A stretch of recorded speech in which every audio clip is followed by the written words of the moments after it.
Сәлеметсіздер ме? Сіздердің назарларыңызға басқару жүйелерінің сенімділігі пәнінен лекция курсы ұсынылады. Лекция курсы 15 сағат, 15 лекция көзделген. Лекция курсы автоматтандыру және басқару мамандығының студенттерінен алған. Бірінші лекциядан бастаймыз. Кіріспе және сенімділік теориясы. Лекцияның жоспары. Пәннің мақсаты және міндеттері, негізгі түсініктер, басқару жүйесінің құрылымы, автоматты басқару жүйесінің мысалы, техникалық жүйелердің негізгі қасиеттері, сенімділік теориясының міндеттері. Пәннің мақсаты және міндеттері. Пәннің мақсаты басқару жүйелердің техника бағдарламалық құралдардың сенімділігін қамтамасыз етуді, компьютерлік технология көмегімен құрылғылардың және жүйелердің сенімділігін зерттеу нәтижесінде студенттердің білім мен тәжірибесін қалыптастыруды және сенімділікті арттырудың жаңа үлгідегі әдістерін оқытуды көздейді. Пәннің міндеті сенімділікті арттыру және техникалық тиімділікті жоғарылату тәсілдерін, еңбек және энергетикалық шығындарды үнемдеу амалдарын негіздей білетін және сенімділіктің жалпы принциптерін және оны бағалаудың нақты әдістерін игерген жоғары білікті маманды даярлауды көздейді. Негізгі түсініктер.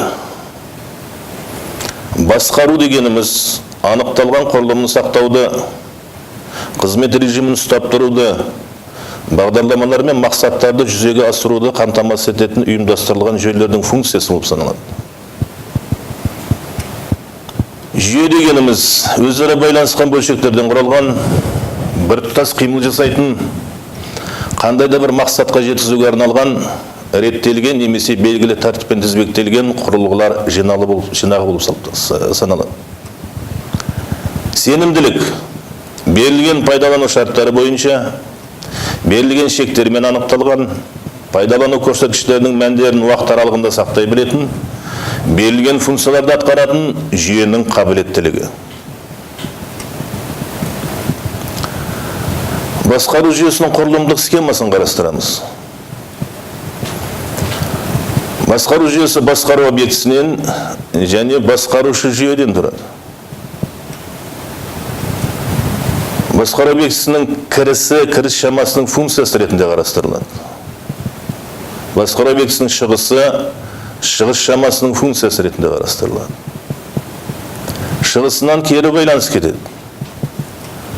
Оны басқарушы жүйеге енетін шығыс шамасының мәні ретінде қарастырамыз. Басқарушы жүйесі шығарған сигнал қалыптасқан басқару әсері ретінде сумматор немесе атқарушы органға беріледі. Соның нәтижесінде кіріс шамасы түзетілген кіріс шамасының мәні ретінде басқару объектісіне енеді. Осы құрылым басқару жүйесінің қарапайым классикалық құрылымы ретінде қарастырылады.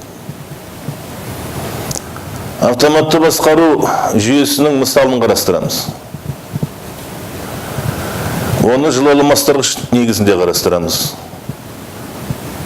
Жылу алмастырғыштың кірісіне суық су беріледі дейік, шығысында ыстық су пайда болады. Жылу агенті ретінде бу қолданылады, атқарылған бу конденсат түрінде жылу алмастырғыштан шығарылады. Мақсат жылу алмастырғыштың жұмысын автоматты басқару жүйесімен негіздеу. Негізгі параметр ретінде жылу алмастырғыштың температурасы пайдаланылады. Температураның сезімтал элементін орналастырамыз. Температураның сезімтал элементінен шыққан сигнал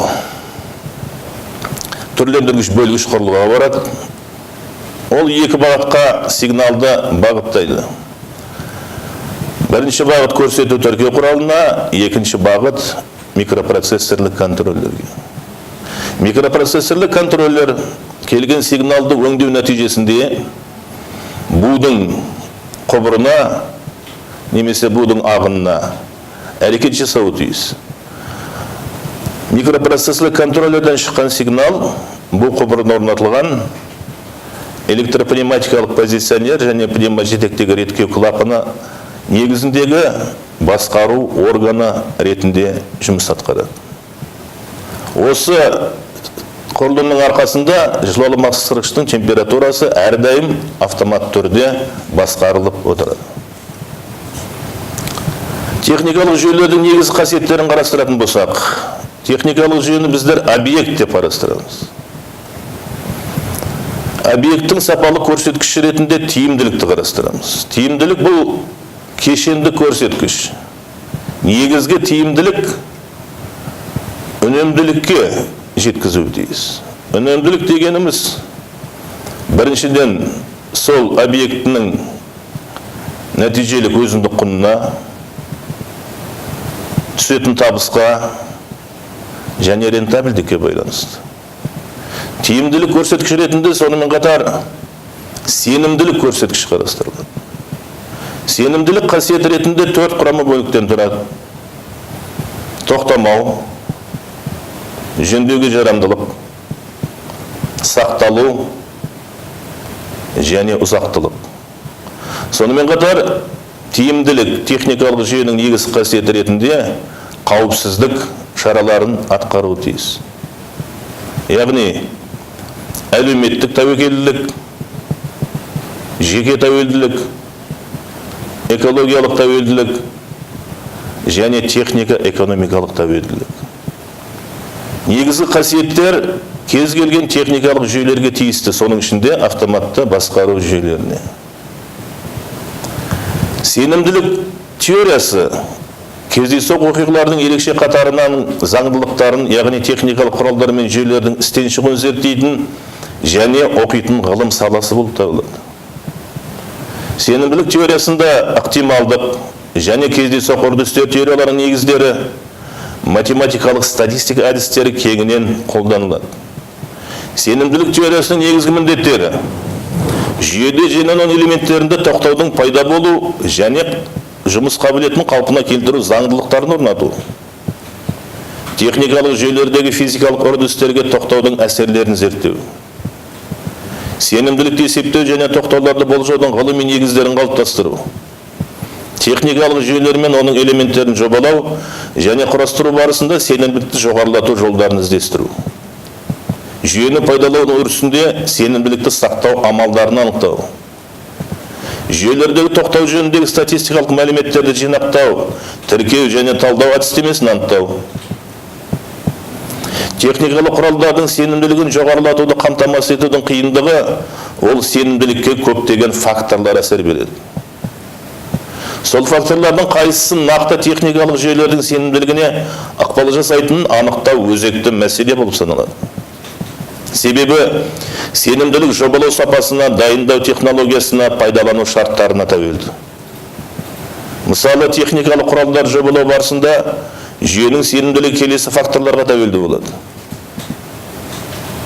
Техникалық жүйе немесе құралдың құрылымының сәйкестік дәрежесі. Элементтердің және модульдердің стандарттау, унификациялау деңгейлері. Пайдалану шарттары тарапынан элементтік негіздің жұмыс режимін дұрыс таңдау. Техникалық құралдардың сенімділігіне ықпал жасайтын технологиялық факторлардың қатарына жататындар: өндіріс мәдениеті, дайын өнімді техникалық бақылау сапалығы, материалдардың және тетіктердің сапалығы.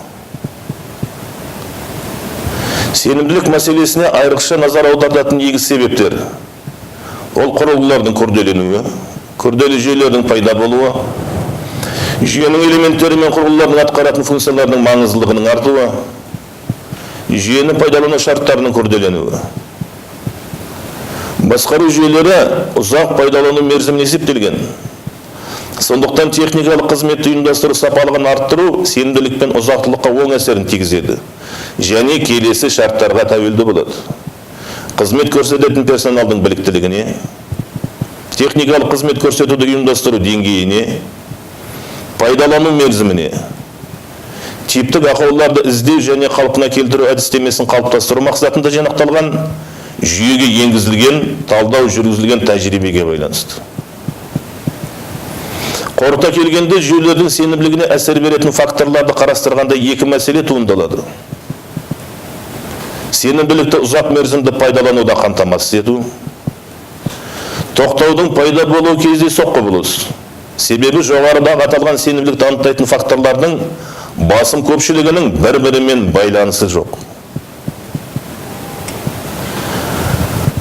Лекцияны қорытатын болсақ, сенімділік теориясы қолданбалы техникалық ғылымдар қатарына жатады. Сенімділік теориясы объектілерді жобалау, дайындау, сынау және пайдалану кезіндегі тиімділік пен қауіпсіздік талаптарын қамтамасыз ететін жалпы заңдылықтарды зерттейді. Сенімділік теориясы кешенді пән ретінде келесі тараулардан тұрады. Сенімділіктің математикалық теориясы, сенімділіктің физикалық теориясы, болжау, диагностика, бақылау теориясы, қалпына келтіру теориясы.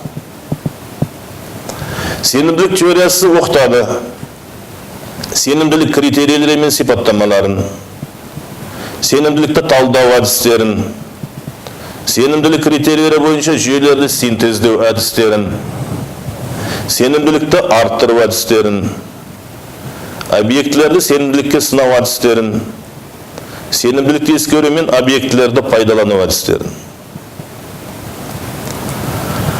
Объектілердің тиімділігін қамтамасыз ететін ең маңызды техникалық және пайдалану көрсеткіштеріне сенімділік, қауіпсіздік және өміршеңдік жатады. Өміршеңдік дегеніміз бұл жиі ақаулардың нәтижесінде жүйенің өзінің жұмыс қабілеттілігін сақтау қасиеті. Жеке жұмысқа дайындалу мақсатында бақылау сұрақтары берілген сіздердің назарларыңызға. Осы бақылау сұрақтарына сіздерге жауап алатын болсаңыздар, онда бүгінгі тақырыптың мақсаты орындалды деген мағынаны білдіреді. Сонымен қатар жеке дайындалу мақсатында әдебиеттер ұсынылған. Осы әдебиеттерді пайдаланып, бүгінгі тақырыптың негізін шыңдайтын сәттерге әрдайым сіздер назар салып отырыңыздар. Назарларыңызға рахмет.